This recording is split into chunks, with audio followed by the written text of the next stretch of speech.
ভারতের মেঘালয় সীমান্ত ঘেঁষা নেত্রকোনার দুর্গাপুর উপজেলা।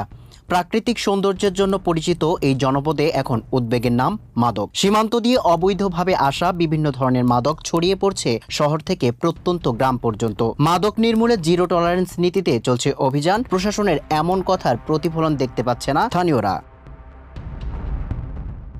প্রশাসনের চোখ ফাঁকি দিয়ে অবৈধভাবে প্রবেশ করছে ভারতীয় মদ, ফেন্সিডিল সহ নানা ধরনের মাদক। এরপর স্থানীয় একটি চক্রের মাধ্যমে এসব মাদক ছড়িয়ে পড়ছে উপজেলা শহর থেকে প্রত্যন্ত গ্রাম পর্যন্ত। সহজলভ্য হওয়ায় দিন দিন বাড়ছে মাদক সেবীদের সংখ্যা। সবচেয়ে বেশি ঝুঁকিতে পড়েছে তরুণ ও যুব সমাজ। স্থানীয়দের অভিযোগ, মাদকের টাকা জোগাড় করতে বাড়ছে চুরি, ছিনতাই সহ নানা অপরাধ। অনেকের পরিবার নেমেছে অশান্তি।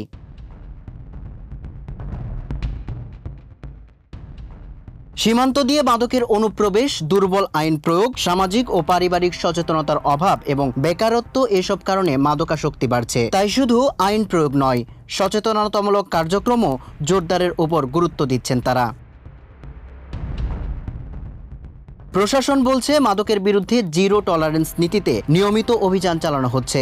নজরদারি বাড়ানোর পাশাপাশি ভ্রাম্যমাণ আদালতের মাধ্যমে মাদক সংশ্লিষ্টদের আইনের আওতায় আনা হচ্ছে।